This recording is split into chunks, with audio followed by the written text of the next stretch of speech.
Bonjour, friends. Welcome back to the show. It is a 900,000 subscriber Q&A episode. This one came along quite quickly, and as usual, I asked for questions on Instagram, Twitter, locals, and YouTube community, and there were literally thousands. So I've tried to condense down lots of ones that were all similar, and I'm going to get through as many as I can today. As always, thank you so much for all of the support. I really do appreciate it.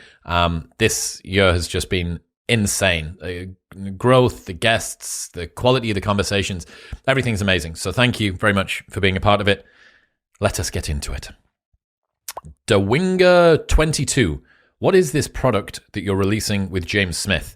Okay, so I flew back to the UK for 44 hours a couple of weeks ago to finish off the final versions of something that I've been working on in secret with James for 6 months now. We're going to be able to announce it probably within 6 weeks or so. Early July, I think we'll be able to announce it. And it is so good. We've been working so hard on this. We've tested 150 different variations, and I'm so happy. I can't wait to release this. It's also the first product that I'm ever going to have released, and the first product that James has ever done. The first thing that we've ever properly put our names behind, and we're joining forces. Like what? Who did the fusion dance in Dragon Ball Z? Whoever that was, that's like us. Andres Koi 1. Who is your current role model? I think I'm quite fortunate that at the moment, a lot of the people who I used to idolize are now friends, partly due to living in a place that's just full of absolute beasts, and also because I do something that I'm also a fan of. I'm a fan of the podcasting, independent thinker space, and I also exist in it as well. Definitely thinking more and more about how to be a positive person.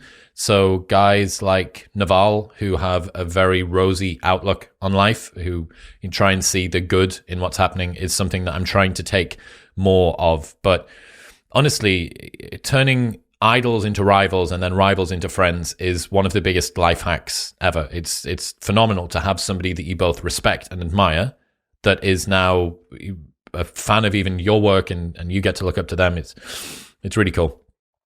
Max Podzigan. Sleep Token album. Thoughts. Also, your favorite albums of all time. Thanks for amazing pod. Thank you.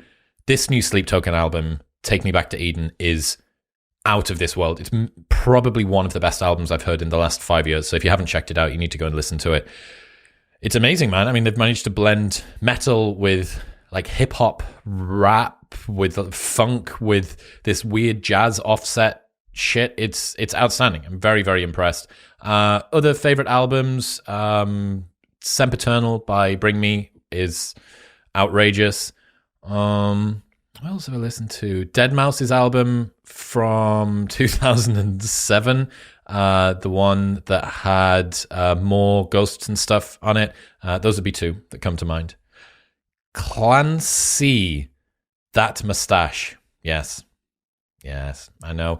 I don't know. I was going to grow my hair, and I literally only got it cut today. I was going to grow my hair out because I was getting a bit bored, but it's so hot in Austin that I can't bear it. And the Moustache, I had one of these during lockdown, and I just thought, why not channel my inner 70s cop / porn star? So this is what we're playing with for the time being. Smelly Cat. Congrats, sir. Well deserved. Thank you. I feel like you do these 100k Q&As every month now. Yeah, I do. That 1 million episode is coming soon. My question, love the Dr. K episode. You guys got to talking about Sigma grind set and survivorship bias, and he mentioned that there are some people that work their ass off and still fail, maybe for the lack of proper strategy. As someone who put in the work and has built multiple successful businesses, is it hard for you to concede to the idea that hard work doesn't always equal success? Do you think that there are people who do the work, have the right strategies even, but still, for whatever reason, fail? Or do you think there's always an observable, addressable reason someone is unable to get to where they set out to go, even in regards to the low probability of success things like living off creative endeavors as you do? That is a really smart question. I have to say as well, all of the questions from today are so phenomenal. Do want to know why this doesn't feel like the tenor in the comments more? Like, they're so reasonable and balanced and smart, super, super smart. And then sometimes some of these episodes go hyper viral, and it just reaches out into the real versions of YouTube, like the cesspool YouTube. And sometimes the comment sections are just so boring, filled with like, I don't know, just negativity. Anyway, the people that ask questions, you should comment more on YouTube, is my point. Is it the case that people can work very hard and still come out on the other side not succeeding? Yeah, obviously. That you are rolling the dice every single time that you try and have an interaction, that you try and set out to achieve some sort of a goal. You might not do it, and that is a risk that you take. It is a difficult circle to square, because every single person that I know, bar none, who has continued to work hard and is talented and consistent, has achieved success. There's no one that I don't know. So here's a good story. Christoph, the DJ, CJ from Newcastle, I was with him last weekend. He was playing in Austin.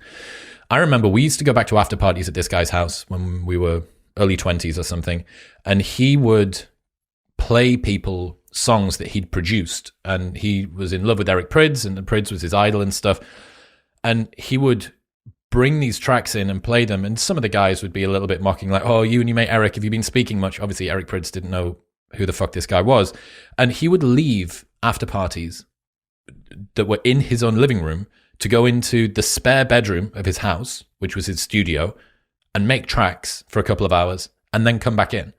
So he would abandon a party he was hosting to go play, work on his stuff, and then come back in.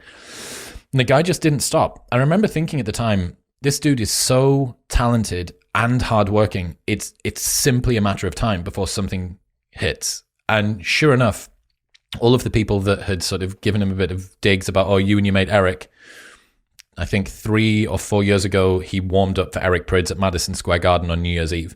And he's on Prida, he's on his label. He's playing every Monday at High Ibiza this summer with Eric and Adam Beyer. So if you're in Ibiza this summer, you should go and see Cozzy play. My point being that sometimes things are not going to work out, even if you have put all of the hard work in. But the more that you are intentional, the more that you work hard, the more that you are consistent, the more that you try and apply reason and talent to whatever it is that you're doing, that likelihood gets infinitesimally smaller and smaller and smaller. And then over time, you can basically erode it away to zero. I know a lot of people who are successful. All of them are people who have had failures, who have continued to iterate, and then on the other side of that have managed to achieve what it is that they wanted. It is low probability, but if you keep going, you either stop or you win. Those are the two solutions. Felix Blackquire. When are you coming to Montreal? Maybe next year. The live tour thing that we're doing in November hopefully will do really, really well. Obviously, it's all sold out and stuff, which was great.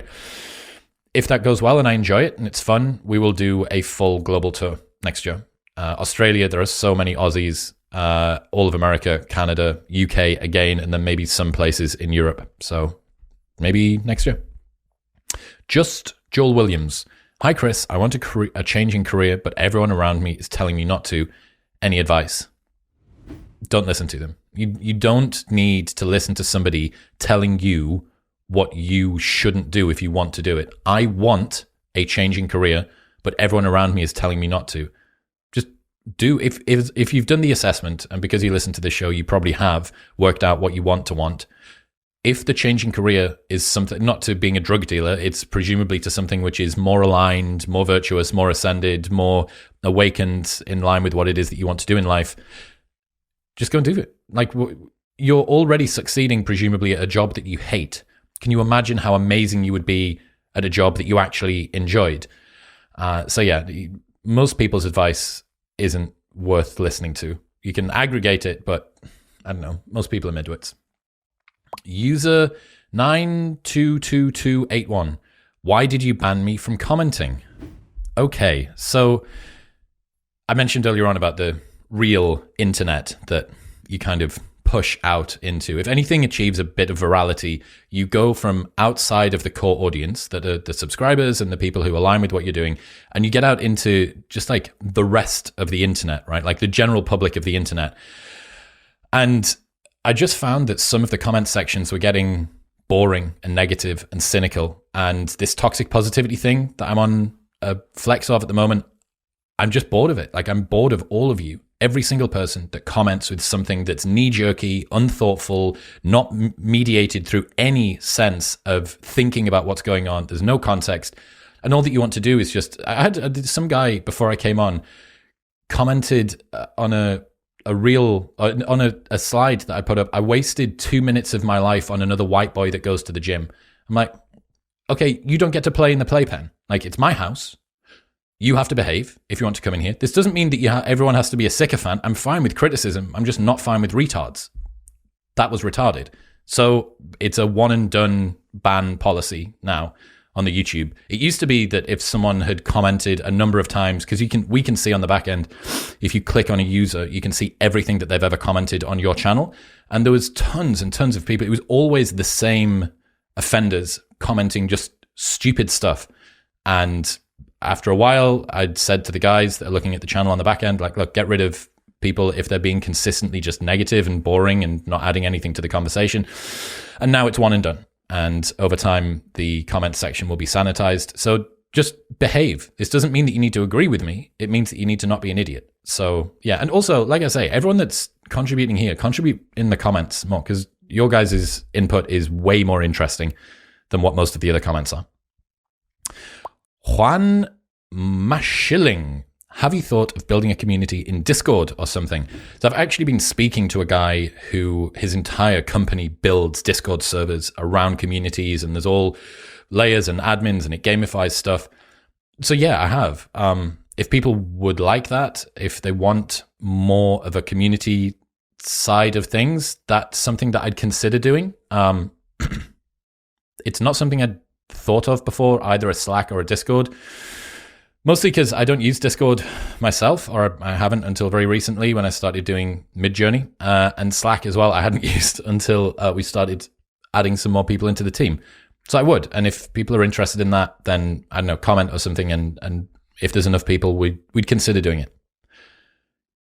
Gyurgos_pan, how to actually realize that people don't notice us, especially our appearance, as much as we think.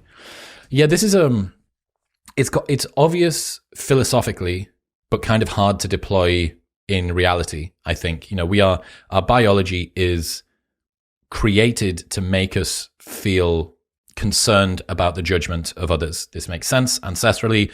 If you knew 50 people in your portion of the tribe, you needed to be very, very careful that you didn't do something that would make you fall down the rung of status, because status was so closely associated with your mortality and with your quality of life and so on.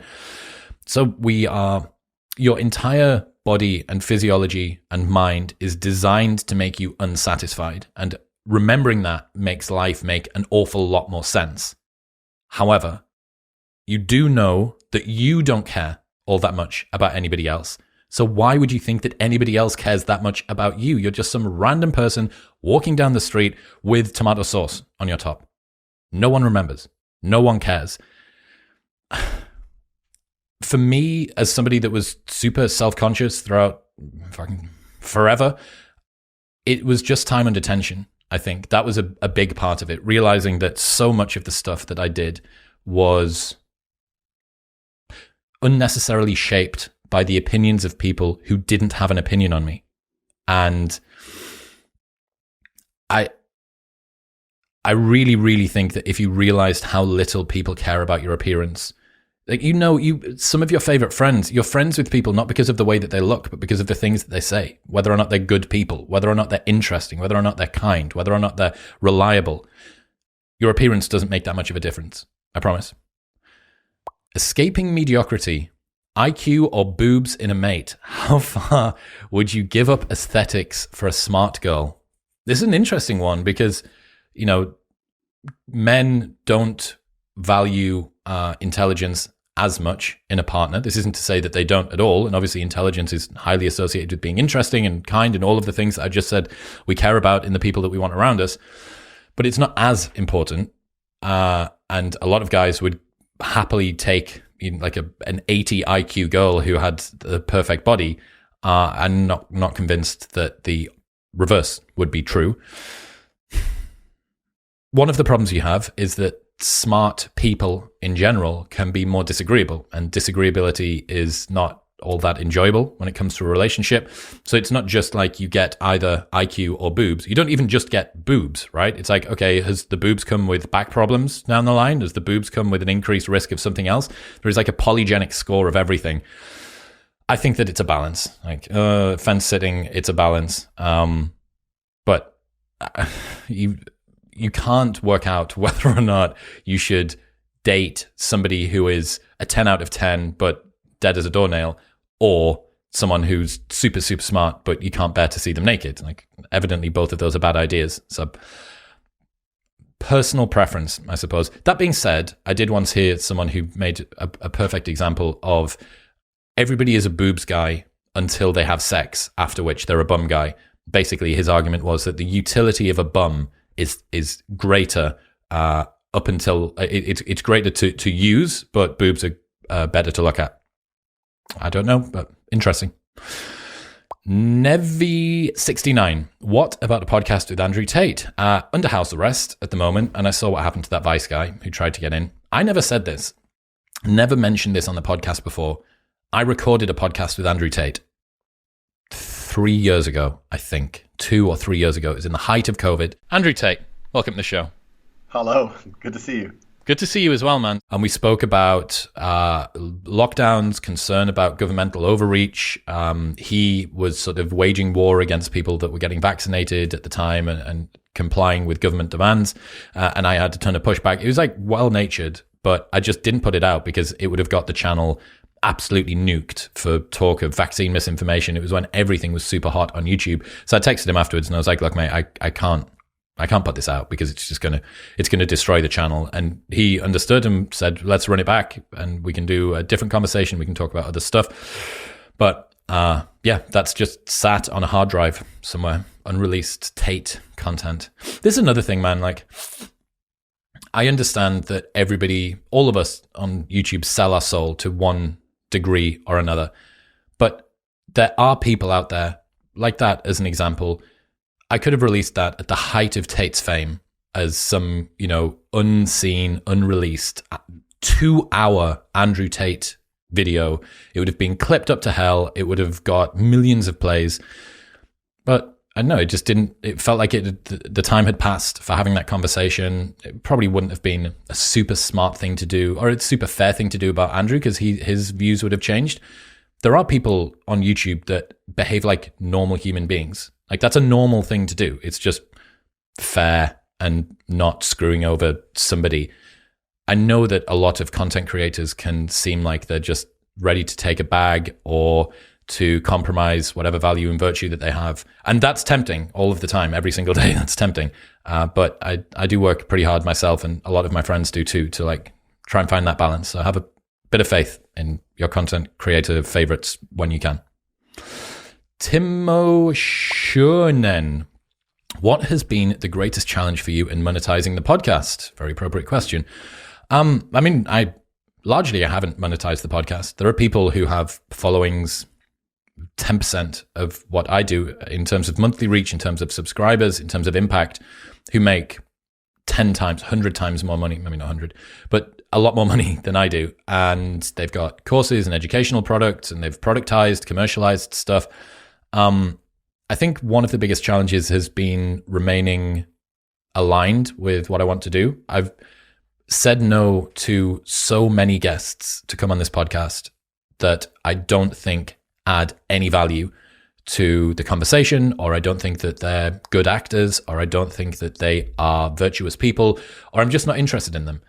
And even though they would have caused tons and tons of plays, and I'm trying to hold that same level of value and integrity as best I can with monetizing as well. And that means that I'm leaving an awful lot of money on the table. Like, I'm leaving tons and tons and tons of cash on the table. I'm not monetizing as effectively as I could be or should be. So that's been one of them, balancing like integrity with commercialization. Another one would be that it's a very heavy lift. for all that the channel is massive and channels of this size usually have a huge team around them, it's not. We've got a new guy who has been with us for about 2 months now, Chase, who is my YouTube wizard, my little YouTube dwarf mage guy, like little spellbinder YouTube person who's bigger than me. And he's great, but it's still a very small team, which means that anything that we want to bring to market is very effortful. So I'm always the bottleneck for this stuff.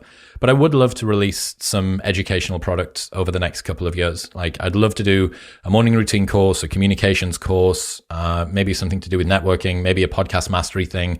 I'd love to get those out because I think that they're genuinely aligned with me. I don't feel like I'm selling out. It's not a grift or a shill to teach people the things that you guys ask every single Q&A, but it is a heavy lift. And I also kind of don't actually know if you want that, what it is that you want. Do you want the Discord community? Do you want courses or whatever? So I don't know, comment or find some way to tell somebody to tell me to do something. Maybe we'll do it. Murphy's Law. Are you going to do a meet and greet or after party event following your live shows? Yes. Didn't put this on the advert, but yeah, we're going to find a venue for after Dublin, Manchester, and both of the London shows, and everybody's going to be invited, and I'm going to be there, and some of the like bigger name guests that are just going to come and sit in the crowd will probably be there too. So we'll be able to catch up and I can meet everybody and I can do photos and things. When it's shows of this size, most people, some people would do VIP tickets with meet and greet and the photos and all the rest of the stuff. But I'd rather just meet everyone. If we're doing next year shows that are 1,000, 1,500, 2,000 cap plus, you can't do that. But for now, with the shows at the caps that they are, it's realistic that I can get through everyone. So yes, is the answer. Helluficlovanas. What do you think are the darkest elements that came out of the Manosphere? That is a good question. What do I think are the darkest elements that came out of the Manosphere? I mean, some of the fundamental assumptions around that philosophy, I think, are quite damaging. I think that treating women as the enemy, as a resource to be extracted from, or as an enemy to be used and discarded or avoided at all costs, isn't a particularly successful approach for a guy that wants to feel like he is integrated holistically into the world around him. Like you're seeing 50% of every single street that you walk down, half of the people that are walking on that street are either an enemy or a resource to be extracted from. Doesn't exactly make me think that they're going to be a good person. And it's not like these people arrived at this conclusion on their own. The thought leaders are giving these pieces of advice out there. So that would be one of them, that you've basically demonized 50% of the entire globe. I'm not convinced that teaching men their primary goal is to become as high value as possible, to lean into discipline and do all of the hard things, and you've got to be on your grind, and you've got to make money, and you've got to be in shape, and all of the rest of it. But that discipline ends at the boundary around your penis. You can be disciplined in everything in life, but when it comes to women, like just, it's a free-for-all, bro, because Genghis Khan or something also doesn't strike me as a particularly smart idea. Like, it's just rank hypocrisy, isn't it? Like, if you believe that discipline and integrity and virtue and doing the right thing are a smart way to go, but you want to carve out this little niche because you can't control where your penis goes. And that's not me saying that this is like something that any guy can do. But if you're going to proselytize about all of this stuff, you need to have a philosophy that is contiguous with that, right? It needs to run, at least you need to scale it to your penis from your bank account to your pants. And I don't know, I think those would be two of them. But I mean, I'm writing this book with David at the moment. For people that don't know, I'm writing a book with David Buss, the grandfather of evolutionary psychology. And it's going to come out soon. No, it's not. It's going to come out next year. It's going to be finished within the next 6 months. But I'm balls deep in all of this research at the moment, trying to work out what's going on with modern mating, deeper than I go on the show, which is pretty deep already. And it's fascinating, but it's dangerous. Like, people aren't being fed particularly good advice by mainstream media, and the stuff that's on the internet has like glimmers of gold in piles of shit. So really trying to dig into that is proving difficult. I would say those two things: adversarial nature between men and women, seeing them as an enemy to be avoided or as an adversary to be used and discarded, and this lack of discipline across all areas of your life. I think two not particularly positive concepts. Wizard Wow, have you had guests cancel last minute and suspected or knew that it was due to them maybe learning about problematic guests you had on the show before? Never. I would say either never. Well, I guess, how would I know? I've not suspected it ever happening, and certainly not recently. I don't think I've had that many problematic people on the show. Like, you know, the most problematic guests are people like Carl Benjamin, Sargon of Akkad. He's up there. I guess Jordan Peterson, if you don't like him. David Pakman would be problematic for a lot of people from the right. I don't know. I think that most people seem to be quite reasonable around people that you've had on, especially if you seem to be acting in good faith. And so far, I appear to be doing it. Nick O'Neill, what software do you use to record the podcast remotely? Do you have any recommendations on how to optimize audio quality when recording remote interviews through Zoom or Microsoft Teams? Critical Drinker sorted me out with this. I was having a bit of a nightmare recording remotely, and he got me onto StreamYard. You need to get StreamYard, whatever the biggest dick platform is, before you go to like Teams and Enterprise and all that. It's like Pro or Platinum or something. And you can do local, both ends recording, audio and video, separate tracks, 1080p, locally recorded and uploaded. And it's all hosted in a backend that everybody can access. You can delegate user profiles, and it's brilliant. So, StreamYard. Sam C, have you ever considered going on Russell Brand's podcast or having him on the show? He's just put a video out on population collapse, and I can imagine you having a really interesting conversation with him. I would love to speak to Russell Brand about population collapse. He has gone, especially during COVID, it was a bit like, you don't know that they're coming for you. You won't believe that what they said about your children's vaccine state. Like, it was all kind of a bit, like if the Sun made a YouTube channel. But he seems to have dialed it back, which is good. And the population collapse video that he did was with my friend Stephen Shaw, the guy that I broke on this podcast a couple of months ago. So for as long as he's supporting Stephen, fucking brilliant. Population collapse, fascinating topic. Russell Brand, genuinely interesting fella. A little bit tough to get a hold of, so I need an intro to him. If you know Russell Brand, loop me in. That'd be great. Holly Robinson, I think I'm too late to ask a question for the pod. No, you're not. But two guest suggestions. Brett Contreras, a.k.a. the Glute God. Not familiar with him, but he sounds interesting. Palmer Lucky. I did a podcast at Palmer Lucky's house, actually. So I've met him. Palmer Lucky's an interesting dude. He's got like this military wing thing that he does, and he was the guy that founded Oculus and sold it to Facebook. He's pretty cool. M. Siddharth 9080. What do you think about Indian foods? Phenomenal, but hard to find good quality Indian food in Austin. Authentic Vibe. How is it like being you? I think you mean, what is it like being you? It's pretty fun at the moment. I think my life, if people got to see what my day-to-day life looks like, they would probably be quite surprised. It's very regimented, very normal, like kind of boring for the most part. It's interspersed with cool stuff, right? Like last night I got to go to the Comedy Mothership and went in and got to see Mark Normand and chilled out and caught up with him because he'd been on the show on Wednesday. Or, you know, today, Bill Perkins, the guy that wrote Die With Zero, I get to go out in his boat. But for the last full week, basically all that I've done is go from here, where I've recorded a podcast, to the place I sit and work in my house, looking over my garden, answering emails, doing calls, organizing stuff, trying to integrate this like growth for the team so that I don't need to do this all the time. So it's fun, but kind of repetitive. And I'm looking forward to having more fun in my life, because I've grinded a lot since I got to Austin. So I think it's time for me to maybe let go of some of that, he says, as he begins to embark on writing a book.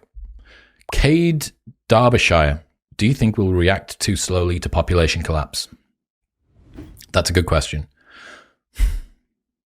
Reacting too slowly to stop it? Yes. I think that we're already rolling down the hill. And I think that we're probably going to get at least below 5 billion, maybe below like 4. What you are going to see, though, is a rapid diminishing of particular groups of people, particular sort of demographic groups. So white liberals, for instance, are kind of going to be eradicated by population collapse because they're not having children. So who do you think are going to be the white liberals in future? Now, don't say that it's supposed to be the case that we're supposed to have a society filled with white liberals. But if you care about liberal values and that's something that you want to propagate into the future and you're not having kids, you are ending not only your own genetic line, but also your own cultural line and your own political line. So what you're going to end up with are a rapid proliferation of groups like orthodox religious, fundamental religious groups. So Mormons, Jews, Orthodox Jews, especially like Roman Catholics, Christians, certain Christian sects and stuff like that.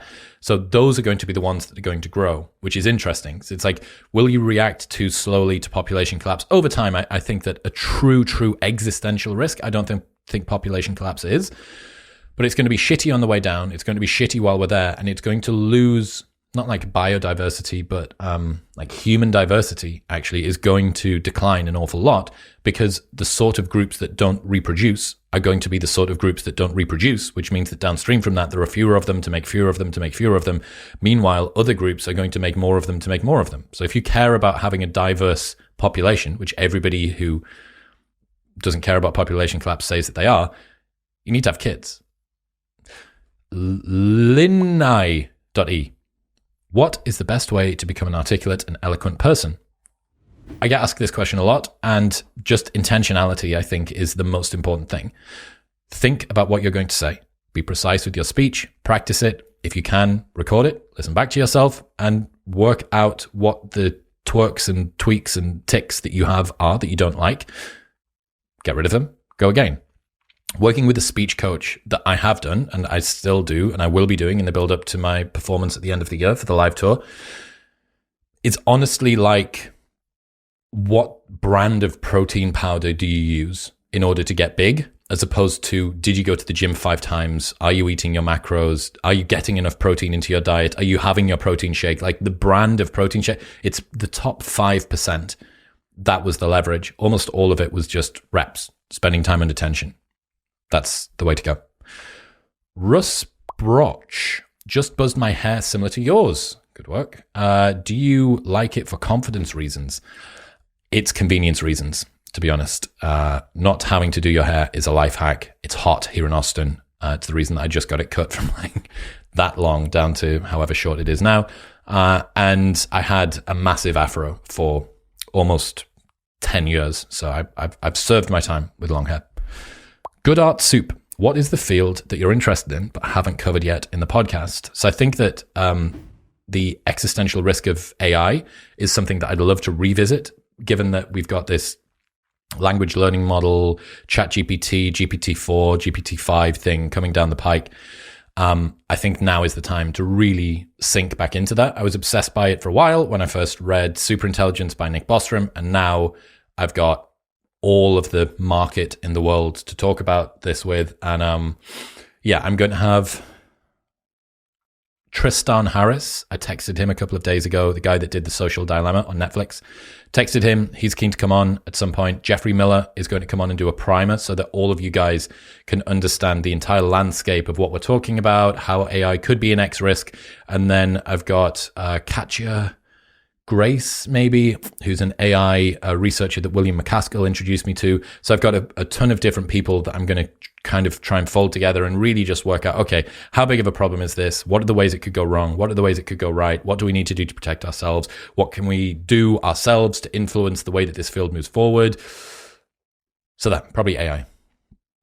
Kieran Cormy Coach. Very excited to come to your Manny event later this year. How will it be structured?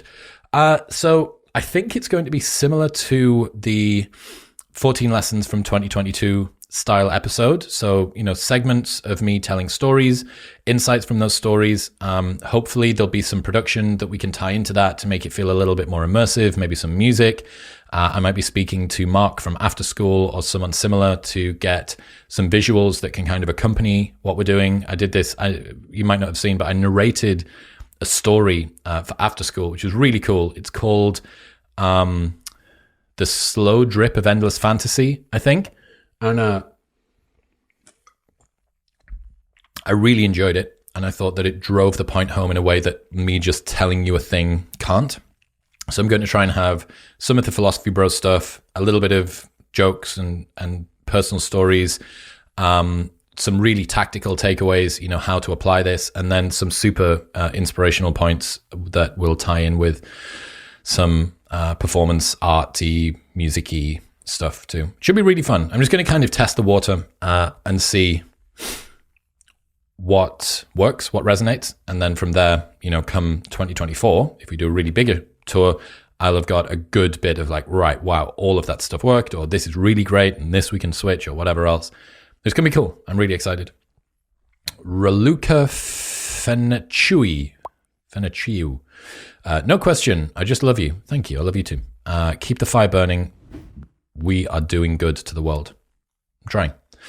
Cole Campbell, what is the biggest sacrifice you make behind the scenes to make Modern Wisdom what it is? I think it's what I said earlier on, that life takes a big hit. Like, I'm not a lumber worker, right, with a 90 out of 1,000 chance of mortality per year or something. Like, I don't lose 10% of my friends to work accidents every single 365 days. But it is consistent. It is hard work. It is grind. Like, there's a lot that I put in, and it does. Like, it is sapping sometimes, and it's all me, right? There's no boss. There's no one to step in and to make this work become harder, become easier, sorry. There's no one else that's going to come in and help and do it. If I don't do it, it's not going to get done. If I don't find the guests, if I don't schedule them, if I don't research them, it's not going to happen, which is fine. That's the price that I chose to pay, and I love the, show itself. But there's an awful lot that goes on to just buttress it and keep it going. And it's getting more. There's more and more and more stuff that needs to be done all of the time to keep this show going. So I'm looking forward to growing the operation to the point where I can kind of just get back to only doing the stuff that I'm really, really good at, which is conversations, researching. That's it. Cappy, do you ever feel like your head is going to explode with all this information you take in all the time? And if so, how do you process all of this and make sure important lessons aren't forgotten? Okay, so Chris Bott came back. I spoke to the team that made it and actually made an upgraded version 2.0 that is less Switzerlandy, sit on the fence. Is it Belgium or Switzerland? Whoever it is. Anyway, it's like more me, supposedly. So let's see.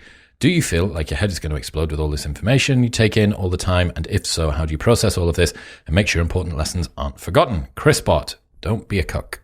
Ha! I'm not sure if my head is going to explode, but I do feel like I'm constantly learning and growing. I'm always looking for new ways to process and store information, and I'm constantly challenging myself to think out the box. I'm also a big believer in taking notes and writing things down so I can refer to them later. This way, I can ensure that I'm not forgetting anything important. That's not far off. That's not far off at all. I do take a lot of notes, and you'll hear me in episodes sometimes refer to them. I'll bring up some quote that I'm trying to find, and I'll just tap away, and then it comes up. Processing it and making sure that the lessons aren't forgotten. I've said this before. I have to teach it. I have to recall it to people on an episode with a guest, or in the newsletter, or on a tweet, or when somebody asks me just day to day during conversations. I'm always recalling information. You have to remember that learning and memorization does not come from repeated exposure. It comes from repeated recall. You have to recall this stuff. If you're not recalling it, you're not going to learn it. Like, repeated exposure means nothing. Repeated recall is what matters. Akande Daniel, recently started watching your podcast. You're a huge inspiration to me. Thank you. Any advice for a 20-year-old who doesn't know what the fuck to do with his life? Chris Bott, let's see if you've got anything to say for this gentleman who doesn't know what the fuck to do with his life. Come on now, Chris Bott. You cook. My advice would be to take some time to explore and find out what you're passionate about. Don't be afraid to take risks and try new things. You have plenty of time to figure out what you want to do, so don't be afraid to take a few detours along the way. Life is all about learning and growing, so don't be afraid to make mistakes and learn from them. Also, not bad from Chris Bott there. I would say explore before you exploit. So you can go and travel to a new country, try something different, go and work abroad for a year. Don't be scared about taking risks. You've got basically nothing to lose because you haven't accumulated anything yet. There is going to be a point in your life in 10 or 20 or 30 years' time where you have tons of responsibility and restrictions and you can't go and do this anymore. So allow yourself to do the things now that you are only going to be able to do now. And that includes, when I was 22, I went and did the season in Ibiza, and it was maybe 2 months or something there. And I came back and I'd lost like 12 IQ points and had just partied for the entire time. But it was fun. And I'm not going to do that now. I'm not going to go and do the season in Ibiza now. So there are certain things that you can only do, that you can only experience, adventures that you can have, learnings that you can gain at certain periods of your life. So what are those now? How can you go and explore, expose yourself to different things, different people, different cultures, different languages, different adventures? And you will discover, especially if you're a reflective person, which it sounds like you are, you're going to discover so much about yourself during that process. Just keep on exploring, and eventually you'll find the thing that you're looking for. The Benas podcast. Proud to say I've been around since day one, almost. Dear God, thank you. I apologize. The progression has been absolutely ridiculous in the most positive sense. Doing 3 a week like clockwork deserves all the praise possible. Thank you. I'm wondering how you learned to allocate your time to everything and how rigorous you are with your schedule. There has to be a ton of hard days in between. It has to be a ton of hard days in between. Keep rocking. Well, thank you. I'm not that like rigorous with the schedule in that there's no calendar, but I do just try and do the same things each day of each week. So Mondays, we sit down, we go through clips, we make sure that the full weekly YouTube schedule has been lined up. I'll do prep for all of the guests and I'll try and check in on emails. Tuesday, Thursday, Friday, I'll try to record. Wednesday is publish day, so that's full day running through titles, intros, thumbnails, descriptions, everything for the coming up week. Then record intros, record ad reads, deal with advertisers, make sure that everything's sorted there. And then weekends, do the newsletter, try and have some time to myself, and then run it back from Monday. So I've kind of outsourced a lot of what I do to just routine, but it's not like it's a rigorous schedule. I don't have some, very carefully put together calendar that's keeping me accountable, because as a disciplinarian, I'm kind of shit, but as a habit follower, I'm actually really good. And I think that this is, the other side of talking about discipline, that discipline can be made much more easy if you turn things into habits. But because having to rely on anything that isn't discipline, like, discipline eats motivation for breakfast, which I don't disagree with, having to rely on anything that isn't discipline makes it sound like you're undisciplined, but you might as well just use less discipline if you can. And relying on routine is one of those strategies that I think that you can use. Alex Davidson. Why are you so interested in the facts surrounding how a majority of men struggle to attract women when you yourself are well outside of that demographic? I imagine that for men that are in that demographic, listening to you talk about their plight is a bit like a billionaire explaining how much poverty sucks to a homeless person.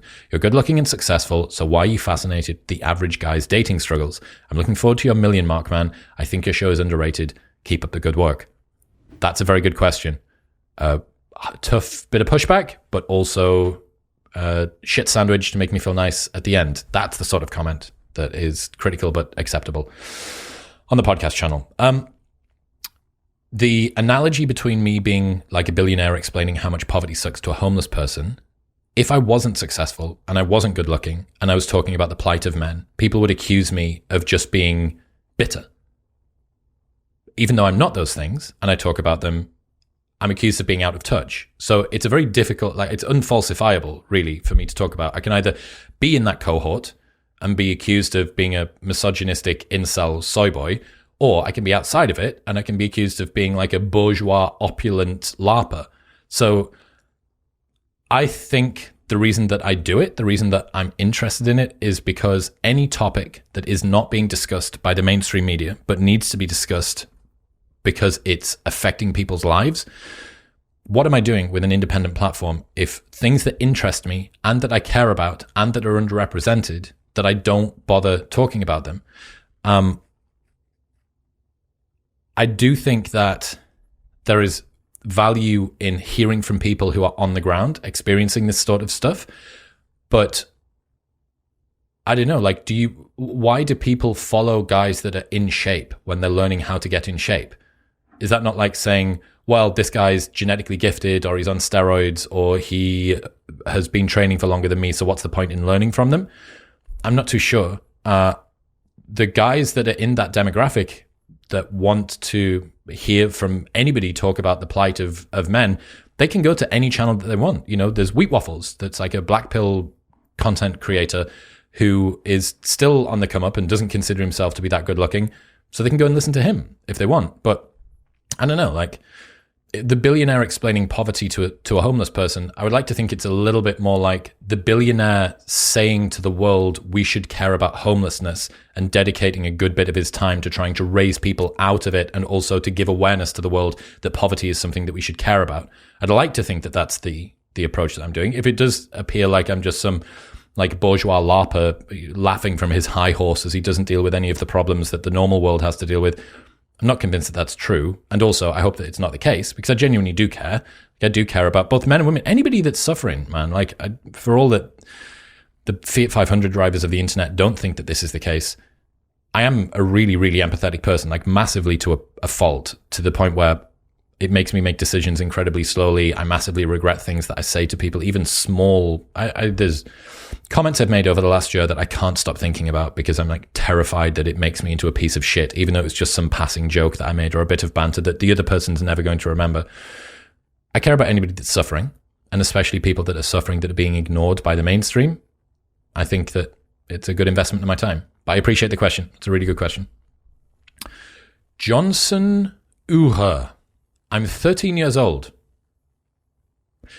interested in business, and I go to the gym. What do you recommend I do to acquire more knowledge and invest in my future? Dear God, man, this is the second time in a row now that a child who watches this podcast has come on and asked questions around business and personal development and stuff. First off, massive, massive props to you being someone who is just under a third of my age and is asking yourself questions that most people my age haven't got around to asking themselves yet. Congratulations. Secondly, I don't mean to be patronizing, but experiencing life and just allowing yourself to indulge in social situations, exposing yourself to as many different experiences as possible, will be the highest leverage thing that you can do with regards to your learning. Like, there is so much unrealized wisdom and insight that you can tap into by just experiencing the day-to-day vicissitudes of being a human, because you haven't had a massive amount of it yet, that you're going to capture a lot of that. So I would be very cautious around going monk mode at age 13, focusing on reading all of the books you can and spending your time in the gym with your headphones in, listening to Sleep Token's new album. I would spend time probably around people that are older than you. If you can get in with good, well-meaning 15, 16, 17-year-olds that'll take you under their wing, you got to be careful that they're not going to, take you down a dark path. But you're basically like 13 years ahead of your 13-year-old self. So finding people that are a bit older would be a big help. If you are serious about trying to maximize the time that you spend in terms of understanding knowledge and investing your future in, find the content creators that resonate with you the most, listen to them, consume their stuff, read however you feel is appropriate, and then apply that to life. Like, don't be too concerned about starting a business at age 13 unless there is some niche that you know that you can nail and you have a competitive advantage. Living life, exposing yourself to your content, and then going and applying that day to day would be great. But dude, you're going to be a beast. You're going to be a monster. Like, you're going to be phenomenal as long as you don't knock yourself off. So keep going. Chung Lu, do you have advice for someone who wants to start a podcast but don't feel qualified? None of us were qualified. Nobody started a podcast and was qualified. There is no podcasting qualification. When I started doing this, the first ever episode was me in my old studio with a single Blue Yeti attached to the middle of the desk that made tons of noise. And I kept saying, every 3 seconds, and it was filmed on an iPhone, and the guy's girlfriend was in the corner of the room, and that's it. And now we reach like hundreds of millions of people every single year. So you don't need to worry about the qualification, and no one's watching you when you start doing something. People that have a fear that when they start doing something, they're going to suck, and the people that are watching them are going to laugh at them. The beautiful thing is no one's watching. So few people know that you're doing the thing that no one is there to watch how much you suck at doing the thing. There is no pressure. You can just start. How can a more traditional woman who wants to be pursued be more proactive in her love life? That is a cool question. Chrisbot, come on. Red-pilled Chrisbot. This is the newly ascended, hardcore 4chan Chrisbot. How can a more traditional woman who wants to be pursued be more proactive in her love life? That's a tough one. Good start. I'm not sure I'm the best person to answer that question. I mean, I'm a guy, so I'm not sure I'm the best person to give advice on how to be pursued. Are you saying that I'm not pursued? But if I had to guess, I'd say the best way for a traditional woman to be more proactive in her love life, to make sure she's putting herself out there, go to events, join clubs, and make sure you're meeting new people. That way, you can increase your chances of meeting someone who is interested in pursuing you. That's not bad. This is a lot more like me now, I think. One other thing that you could do, and we're writing about this in the book at the moment, is cultivating, as a woman, cultivating openness and friendliness. So in a post-Me Too world, 86% of women say that they want a man to make the first move, but around about 50% of men say that they are terrified of making the first move for being seen as creepy. Around about 20% of American millennials and Gen Zers say that a man asking a girl out on a date, asking a girl out for a drink in person, always or usually constitutes, not abuse, but is overbearing and shouldn't be done. So you have a world in which guys are seeing anything that resembles a no as a hell no, but girls who still want to be approached. So guys are scared of approaching. Girls want to be approached, but are terrified of being physically abused by some random man on the street. And that just causes neither of them to ever open up. So the goal for guys is to cultivate a sense of overcoming approach anxiety while still being safe and respectful to women. And on the woman's side, it's important for them, this is a takes two to tango scenario. The woman needs to be open and friendly. They need to be receptive to the guys that they want to hear from. If you give off a why men love bitches vibe, or a treat him like you don't like him thing, he's not going to come over. So that would be a good way, a more traditional woman who wants to be pursued and be more proactive. You don't necessarily want to be doing the short skirt and Tinder thing, but you also still need to up your chances. Chris Bott got it right. Attend places and go to events and join clubs where you will be around the sort of man that you want to date. And while you are there, cultivate receptiveness, openness, friendliness. I think that'll work. Rasinulivin, did you think that you were going to get this big? That's a good question. Me and Dean always said, even when I remember we were episode 40 or something, and I remember saying, fuck, dude, I can't believe that more people aren't watching and more people aren't listening, because I think this stuff's really interesting. And he said, yeah, me too. It's really, really cool and strange, isn't it? It just hasn't sort of kicked in yet. We've been saying and doing the same thing for 5 years now. Some of the stuff that I put out on Instagram that goes super, super viral is shit that I've been saying for half a decade. And it's just now that there's enough people to listen, or because of, I guess, the skewed perception of status changing how people perceive the thing that you say. That me 5 years ago didn't have the same authority as me now. Therefore, basically the words that I say, even if they're the same, are essentially different. Not much has changed. It's just been the same conversations, the same curiosity. And I don't know, I'm very, very happy at how the growth is going. I want to change the day-to-day experience that I have of it, because it's such a heavy lift, but it's a price that I'm willing to pay, and it's not going to be like that forever. And for as long as we keep accumulating awesome people that ask questions like this, I'm happy. Matt Lake, what was the hardest period / worst phase of your life that you have managed to overcome? I don't think there's been a particular individual period of time, but there was a number of chunks during my 20s where I was very regularly depressed, down, spending days in bed. I'd struggle to get out of bed.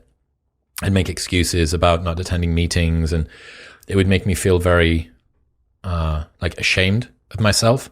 And that was borne out heavily of a poor sleep pattern, and I wasn't eating amazingly, but it was mostly sleep, I think, and not connecting and not being true to the people that were around me.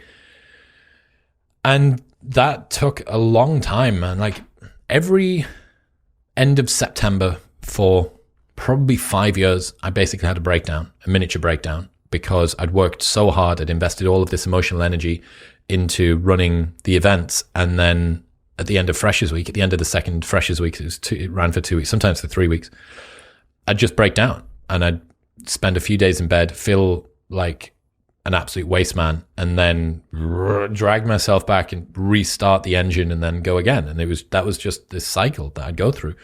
So probably that. And, COVID wasn't great for a lot of things. And I don't like the fact that it it paused the business that I'd spent a decade building, more than a decade. But it was good to teach me what a stable sleep and wake pattern feels like, and to also give me an insight into a different kind of life outside of that. Paul Nadires, need a blue Modern Wisdom hoodie in my wardrobe. When are they out, sir? I've wanted to do merch for ages. I've had a ton of conversations with merch companies, but I'm not going to put out anything that isn't awesome, because first off, I've waited for ages. And secondly, if it's not nice, you're not going to wear it. And thirdly, I want to wear it. So it needs to be good. We are sampling a million different versions of t-shirts and hoodies and everything. And it'll be out 100% before the live tour, because we need merch for the live tour, but soon, hopefully. Will it be blue? I don't know if it'll be blue. Maybe navy. Blue makes it sound too blue, but navy for sure. Luke Blight. Thoughts on cutting out alcohol and the implications it has on socializing. So I'm a massive proponent of going elective sobriety. I've done lots and lots of periods of it. The implications it has on socializing, the gains that you'll accrue by spending time around people that you genuinely are interested in, and you don't need to sedate yourself out of the experience of being around, is priceless. For me now, more than half a decade, like 6 or 7 years into playing with sobriety and using it as a tool, I do think that right now, for where I'm at, socializing is more important than being sober, but you don't need to drink to socialize. Does it make you less confident? Yeah, a little bit. Does it mean that you're going to want to go home at 1 a.m. as opposed to at 3 a.m? Yeah, but that's a good thing. Nothing fun has ever happened on a night out after 1 a.m, right? I know, I'm the night out guy, right? I have a sample size of 1,000 club nights. Nothing good happens after 1 a.m. So there is almost no reason that if you've never gone sober and you live the sort of life that most people do, the kind of drinking patterns that most young people do in the West, there is no reason not to go sober. I can't think of a good reason if you've never done it before. What does Chris Bott say about this? I've been sober for 1,000 days now, and it's been a wild ride. Was sober for 1,000 days. Was a vanilla ride. I've noticed that I'm more productive, I make fewer bad decisions, and have more money in my pocket. Correct. I'm also more selective with the people I hang around with, because I don't have alcohol to bond over. That said, I'm still finding ways to have fun and socialize without alcohol. It's all about finding the right people and activities that don't involve drinking. All of this is correct. Socializing doesn't just mean going on a night out. Thanks, Chris Bott. Doesn't just mean going on a night out. You can do stuff during the day. Go and see some live music. Go and see a comedy show. Go and do sport. There's a million things that don't involve that, but it's a marker of how ingrained and embedded alcohol is into our culture, that people immediately, as soon as you say socializing, oh, it's in a bar, oh, alcohol's involved. So finding a group of people who don't need to drink to have fun, and that you don't need to drink to be around, that's the life hack. Gary F. I'd love to see a behind the scenes of how you make your shows. You must have a big team working for you. There's not much to see, man. Like it's kind of come up a few times today. I haven't really spoken about it before, but the process of making Modern Wisdom is, for the most part, very unspectacular. It's me with notes and documents and books and videos, just frantically reading them all and listening to them all and trying to work out what I want to talk about. And then a couple of other people doing things. Ben, Dean, and Chase. Chase, Wizard, YouTube Wizard, is helping to take a lot of work off my hands. Dean's always done the stuff that he's done. And then Ben picks up all of the rest of the bits. It's not very spectacular. That may change and hopefully will do. But yeah, it's the behind the scenes would be like the least, what you expect and what you would be delivered would be so disappointing. I don't think that it's going to be worthwhile.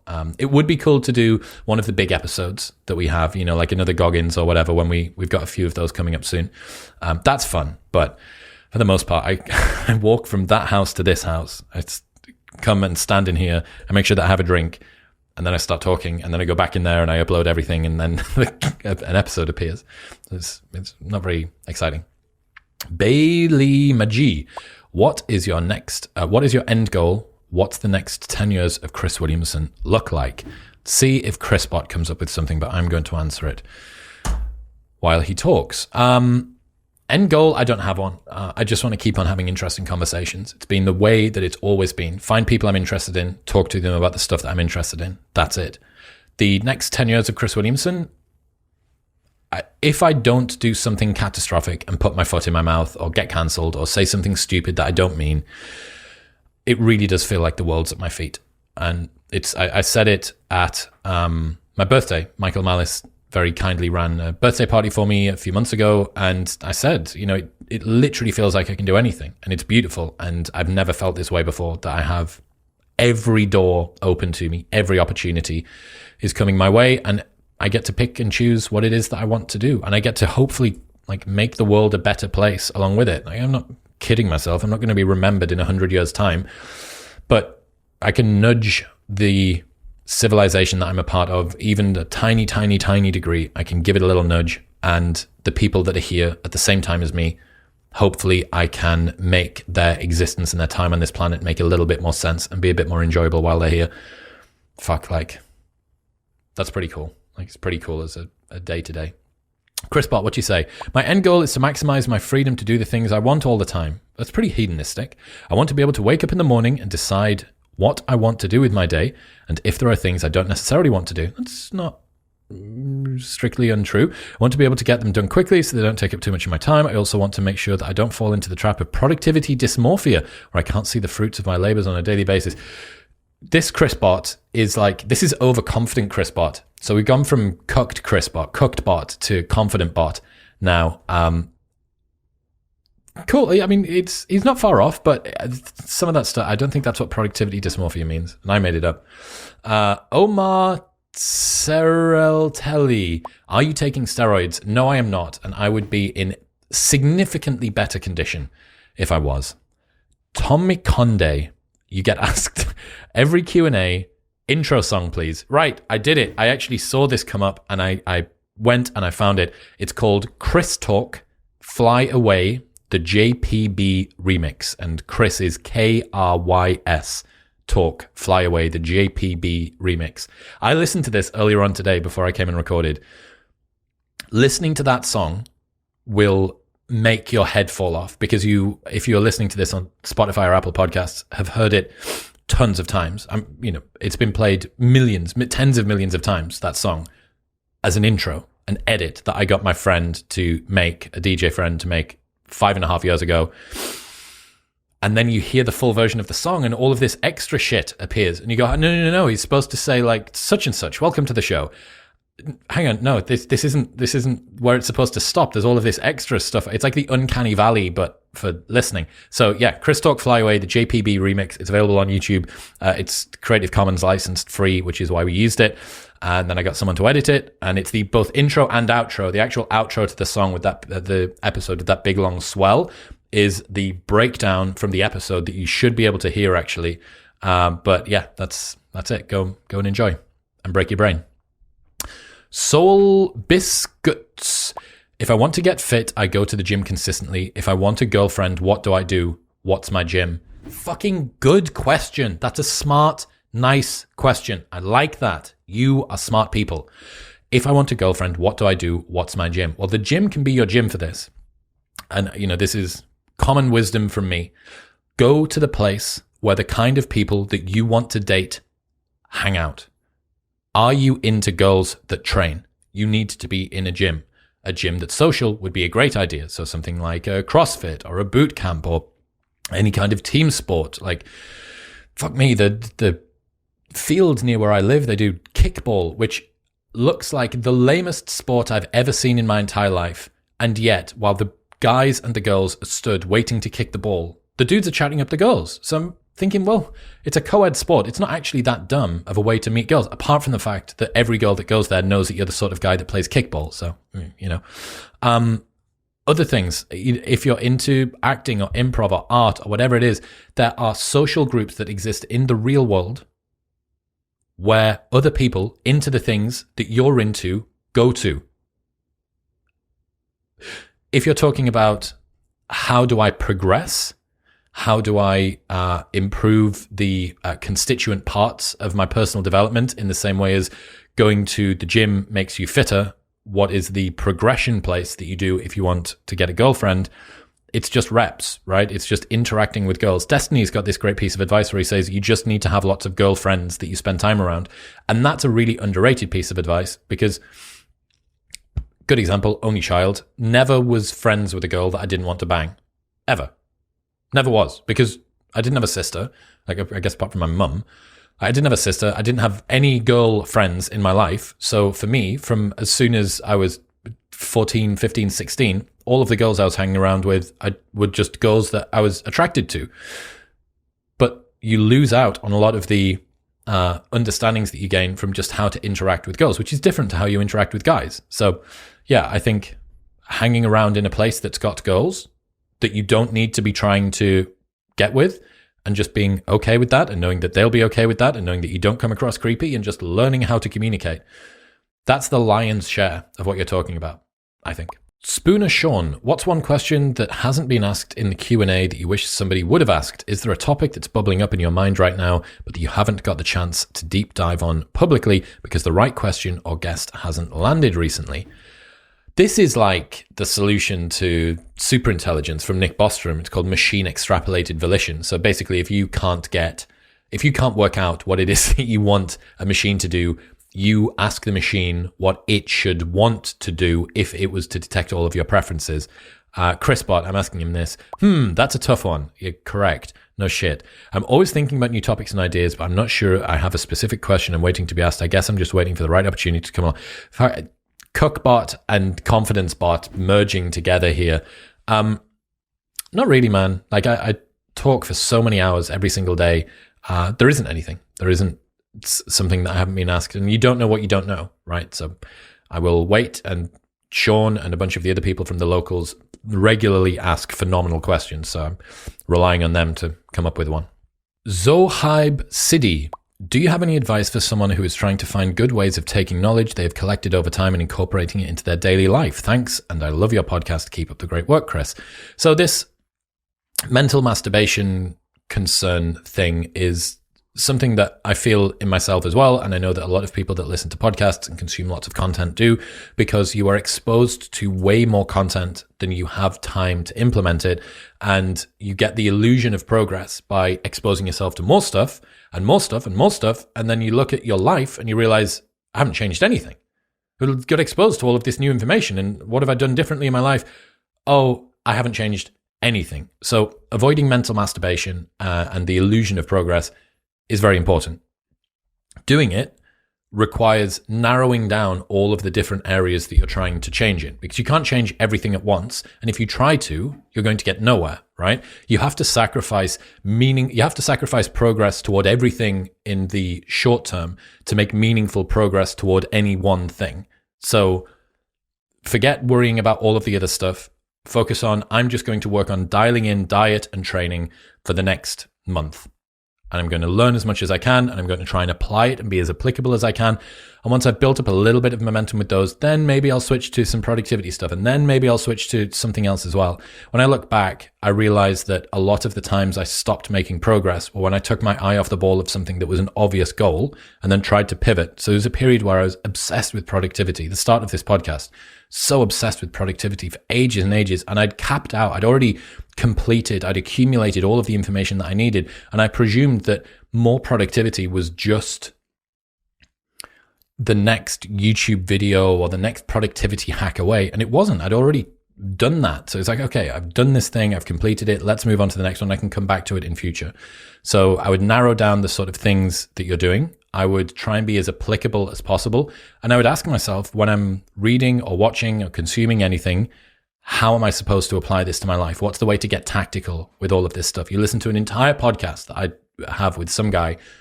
Take one thing away from it. How can I apply this to my life? What should I do? Try and habitize it, try and make it into a routine. That should make a good bit of impact. But it's a disciplining of not doing more, or it's a disciplining of restriction as opposed to a disciplining of abundance. So that would be, it's a different kind of challenge, but it is important. Jake Burt. Firstly, congratulations and well-deserved and still severely underrated. Thank you. Agreed. Would you ever consider providing any standalone information on how you've developed your conversational fluidity and brilliant questioning skills, either via a course, video series, book, etc.? I think that the world would benefit from people having more conversations like you have on your podcast, but not everyone necessarily has the verbal skills to facilitate them. So yeah, communication mastery is something that I've thought about releasing as a course. I would maybe even bring in some guest lecturers, guys like my speech and diction coach, comedy coaches that I've worked with, and other good communicators to maybe talk about their skills and then try and create a syllabus.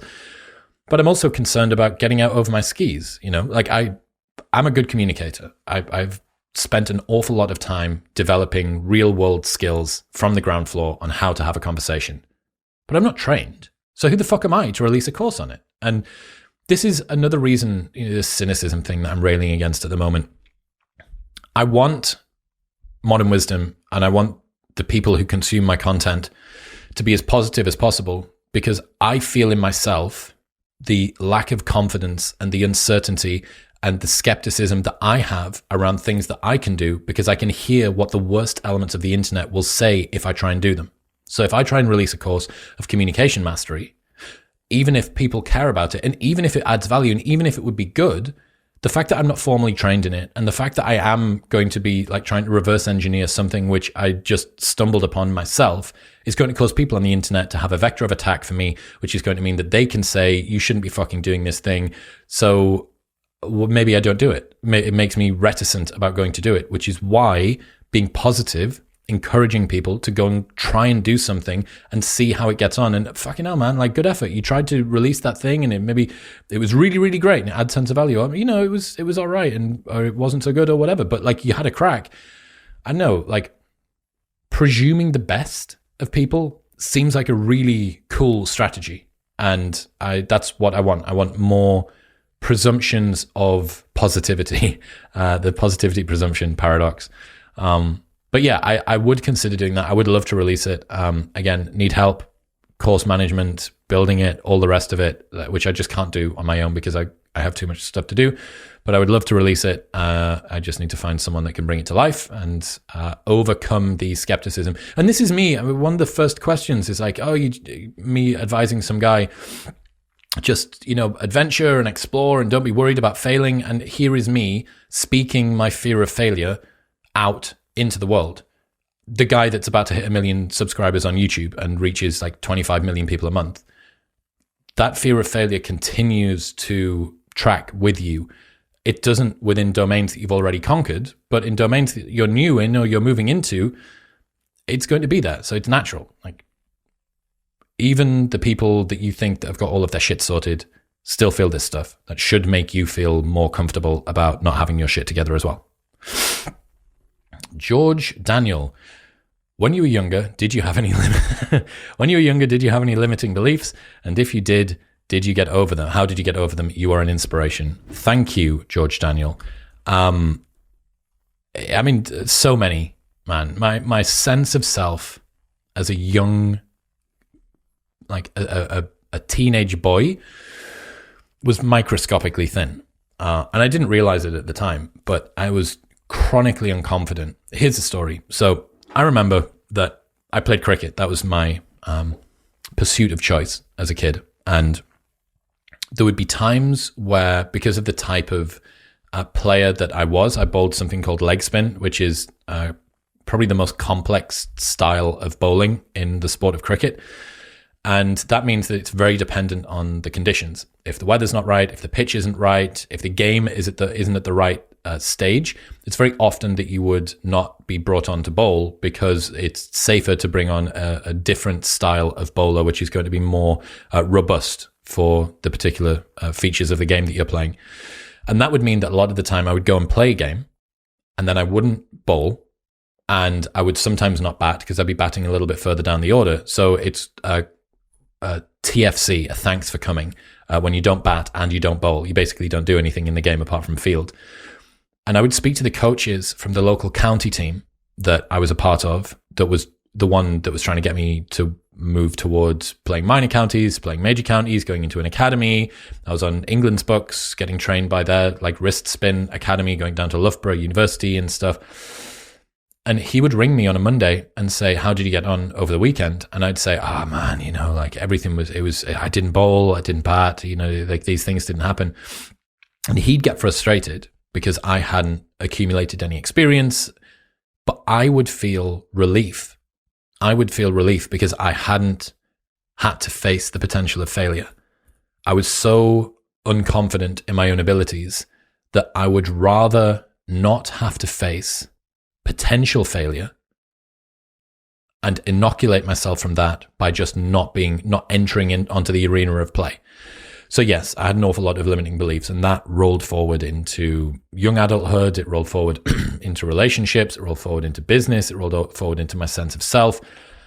It was, I don't know, like I have had an awful lot of challenges with regards to self-perception, and it's the Hormozy thing, man. Like, I wish I could come up with a different quote that we didn't go viral a ton of times, but you need an undeniable stack of proof that you are who you say you are. Like, if you want to be confident, give yourself some evidence, outwork the self-doubt that you've got, outwork the imposter syndrome that you've got. If you're asking for confidence without competence and evidence, you're asking for delusion. You need to have something that proves to you that you are the person that you say you are. Iterating over time, just doing things, trying new things, going out there, putting yourself out there on the arena floor seemed to work for me.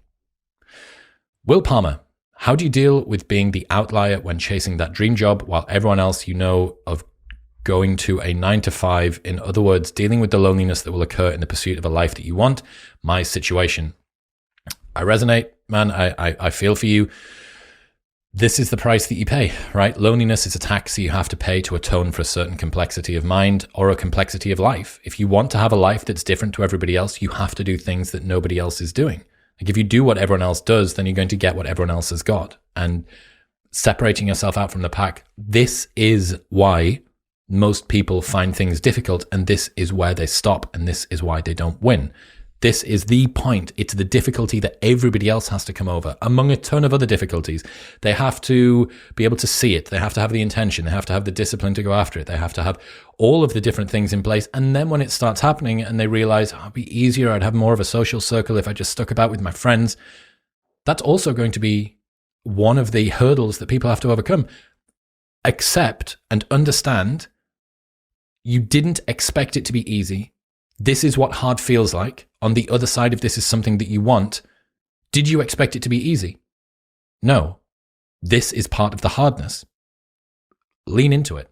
Lean into it. The sign that you are beginning to become more of an outlier is a signal that you're going along the right path.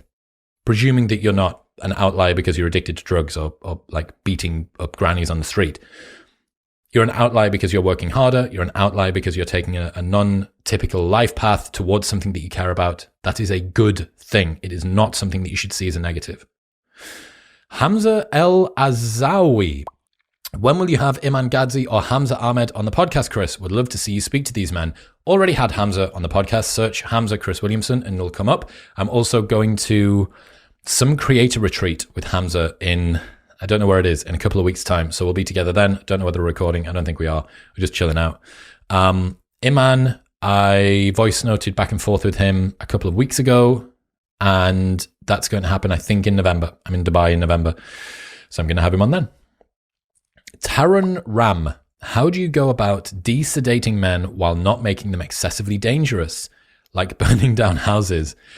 Personally, I think it starts from education. We need to be encouraging boys to build businesses, participate in activities, and more extracurriculars. Every time I go to a high school or college, it's literally girl up, girl business, girl that. What would be a good starting solution? Very cool question. These are smart questions. Please comment more on the YouTube. How do you go about de-sedating men while not making them excessively dangerous? It's tough. It's tough because the fuel, the motivation that men have to go and do these things can very easily just be nudged toward antisocial behavior, right? Like, remember yobbos? Remember, like, ASBOs? There's this thing called an antisocial behavior order that we had in the UK. And it was all these sort of young working class and underclass guys in their teens who would wear Nike Air Max 90s and stand on the corner of streets and just cause bother. And they were given these antisocial behavior orders as a disincentive. It was a way to stop this from happening. I would love to see the stats around that because I think that it'll have gone through the floor. It's really tough. I wouldn't disagree that encouraging boys and men to get involved in progressing and pursuing things that are genuinely going to make them feel fulfilled is a very cool place to start. I would also love to see culture re-pedestalize men's achievement. You know, not every man that achieves something is doing it from a place of toxic, tyrannical, patriarchal advantage. Some guys just worked hard at a thing. And if you disincentivize men from going after hard things and contributing and achieving, what do you think are the sort of men that you're going to get?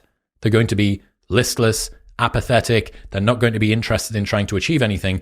And then you're going to say, well, where are all of the good men at? Why are these men not pulling themselves up by their bootstraps? Why are they leaving education and employment at rates that we've never seen? 1% per month, 0.1% per month is the retreat of men from the US labor force since 1950. Every single month since 1950, 0.1% of men have retreated from the US labor force. Well, if you make the culture completely unaligned and unforgiving to men who do want to achieve things, who do want to acquire wealth or have ambition, if you say that that's part of some awful, like, misogynistic fucking vestige that's been passed down from previous generations, you're disincentivizing it. So what do you want? Do you want them to be listless and apathetic and spending whatever it is, thousands of hours per year playing video games while smoking weed like Nicholas Eberstadt taught us? I don't want that. But on the flip side, you are going to have some guys that are going to go and do mean things. If they're, spirited and full of energy and vigor, they're going to go and do other things. So balancing those two is tough, but I would say that we are way, way too far into the world of sedation than we are into the world of animation. Jordan Heward. Congratulations. Are there any plans on getting Andy Frisella on the show? Andy Frisella is the guy who founded First Form and also created 75 Hard for the people that are familiar with those things.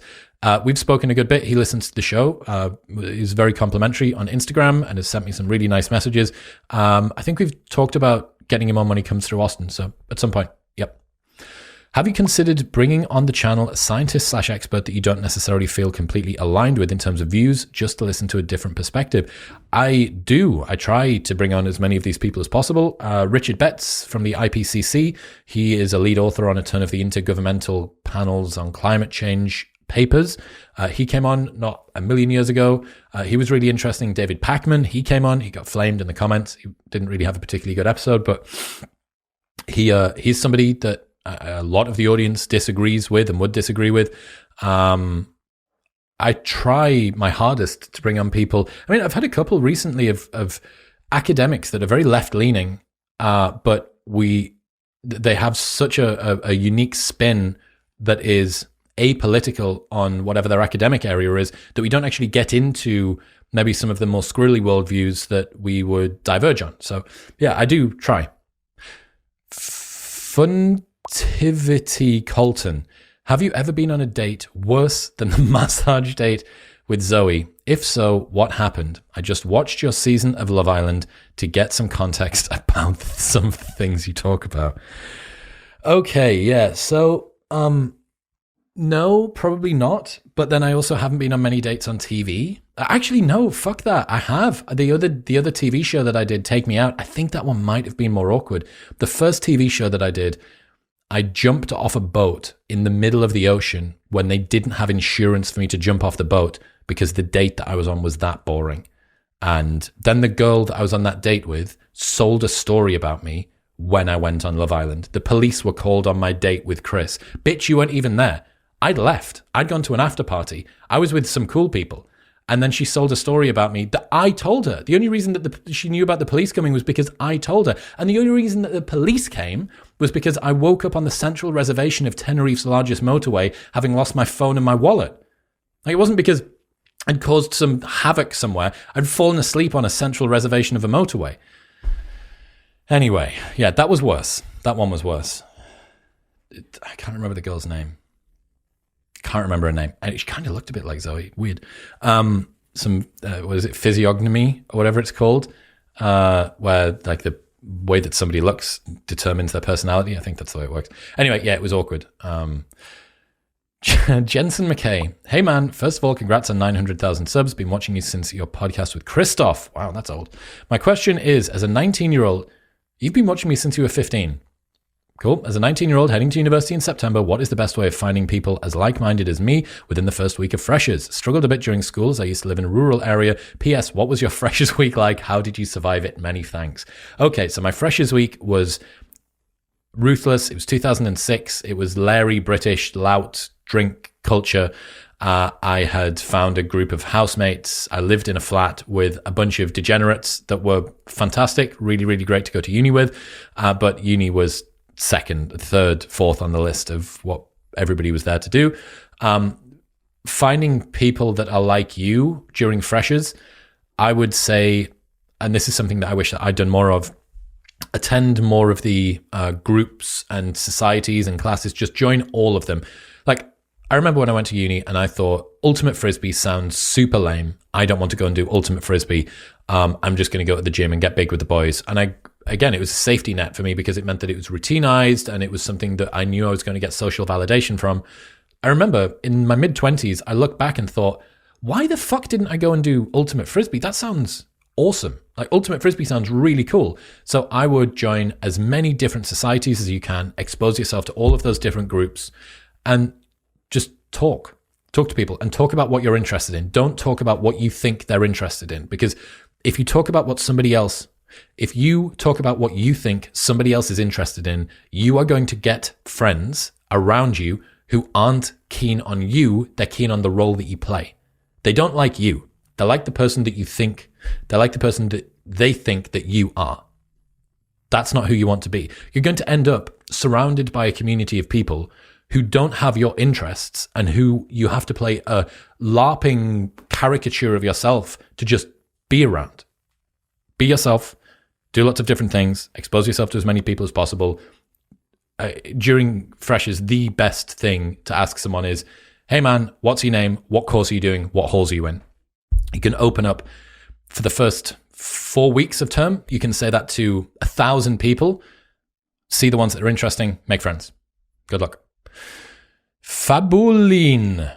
How long did it take you to become comfortable recording yourself in front of a camera? I tried this for the first time recently and had no clue how hard it was to explain a coherent thought without stumbling over your own words. Any tips on how to get better at self-podcasting?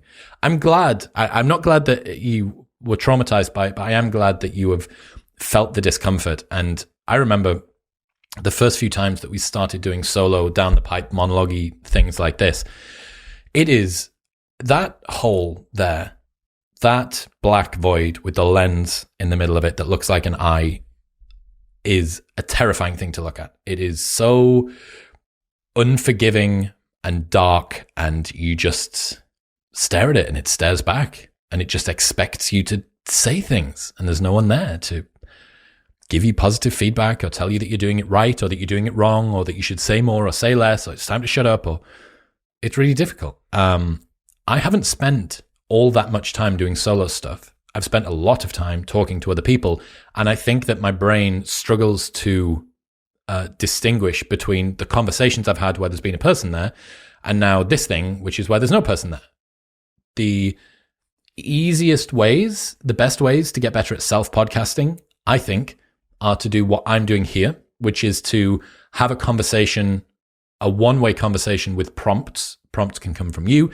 You could maybe even use ChatGPT to say, give me 20 interesting but accessible and easy questions to answer whilst practicing doing a podcast on my own. And I bet it would create some awesome, awesome ideas for that.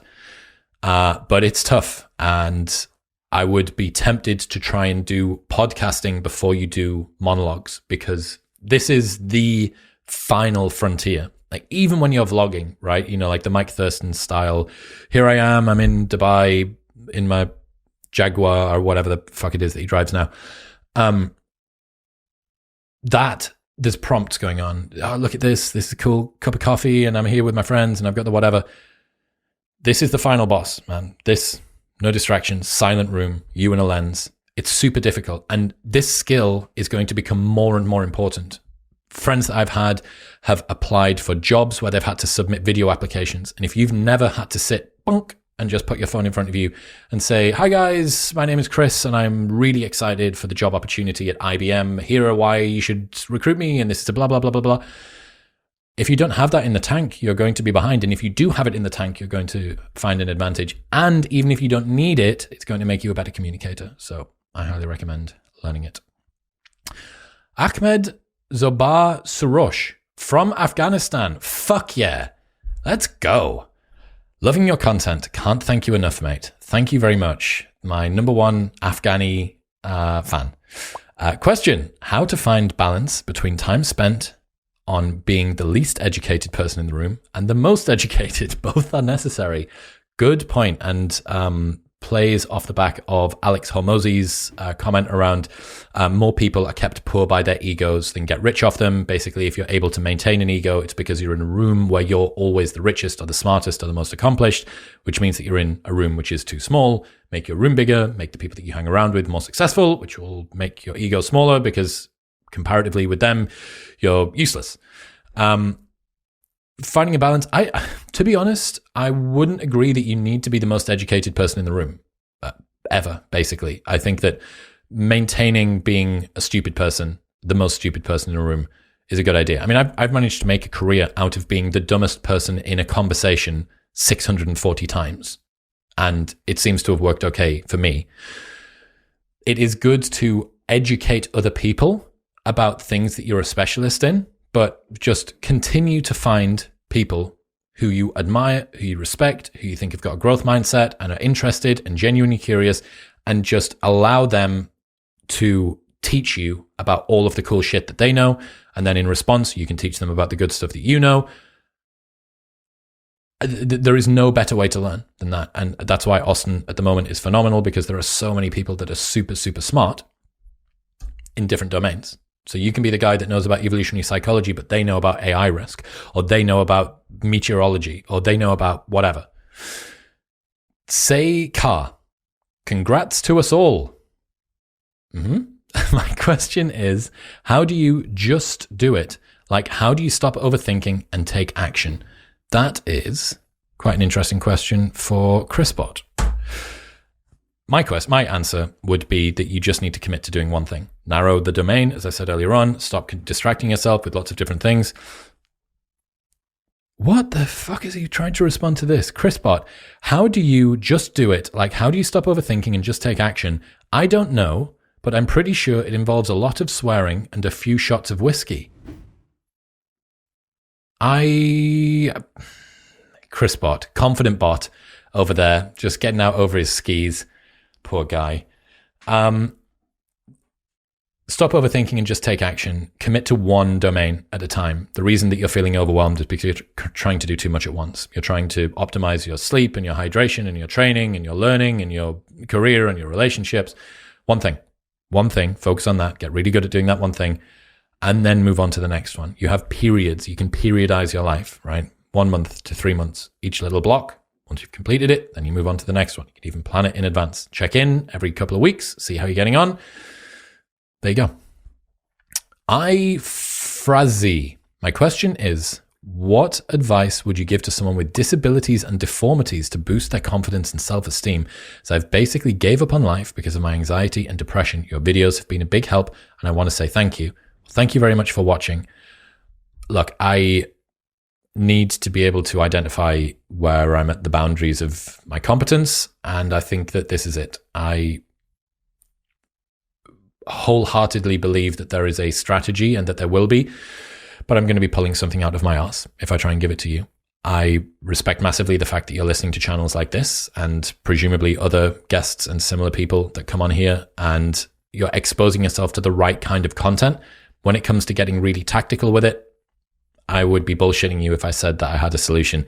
However, I'm confident that you have the right mindset to be able to find a solution, and I wish you all the best. Duncan Disorderly, how many man-hours of preparation do you do for each guest? You seem to have a good set of knowledge and ask insightful questions. Just seems like a lot of work goes into each episode. So yeah, it is. There is a lot of work that goes into each episode. I'm going to ask Chris Bot, see if he knows how much work I do. He'll probably say that I do it in a line of cocaine in 5 minutes. I wish I could tell you how many man hours I put into each episode, but the truth is I don't really keep track. I just know that I'm always doing something to prepare for the next episode. Whether it's researching the guest, reading up on the topic, just thinking of interesting questions, I'm always doing something to make sure I'm ready for the next episode. That's like halfway between confidence bot and cook bot. It's usually about a day. So on and off listening to the guest, but it'll be spread out over a period of time, right? Usually takes around about a day or so. Sometimes less, especially if it's someone that I know their, the topic inside out, it can be a lot less. But for the guys that are new, and a lot of the stuff recently has been new, like learning about, who have I had this week? Video games, not bullying. God damn it. Body dysmorphia, men's muscle dysmorphia, and something else as well. That takes a lot of work. So I'm prepared because it's what works. And I'm following the strategy that I used to follow before I knew all of the things that I know. And now I still follow the same strategy, even though I know a lot more things, which means that I'm usually really, really well prepared for each episode. But I hope that it comes across, and I hope that it makes the listening experience good, because I'm not fumbling around and struggling for talking points. I want to keep it, if you guys are going to dedicate an hour and a half of your time to me 3 times a week, I want it to be high bang for your buck. I want you to come away and think, wow, that was really well structured and great. And there was no lulls in there that didn't need to be in there. And I hope that it makes for a high ROI podcast. Roger Page, thank you for all the wonderful educational content you have produced. Thank you. My question is, when will you be adding video content to Spotify? This is a question that we've got a lot, and I don't know, to be honest. It's a bit of an effort to make this transition for some structural reasons behind the scenes of how you create the audio, you rip the audio from the video that would then distribute to places like Apple Podcasts and Stitcher and Google Podcasts and Amazon that wouldn't be using the video. So you'd need a video version for YouTube, a video version for Megaphone to upload to Spotify, and then a different audio version that would go across everything else. There'd be 3 different versions of each episode 3 times a week. and it's just a huge lift. If we change the way that we do ads, I really don't want to start doing mid-roll ads because I think it destroys the listening process, but maybe we're going to have to if we want to do video on Spotify. So it's a mess. It's a little bit of a mess at the moment. We have just changed hosting from Libsyn to Spotify. I announced this on Twitter the other week, and that's gone really well so far. But as of yet, not going to happen.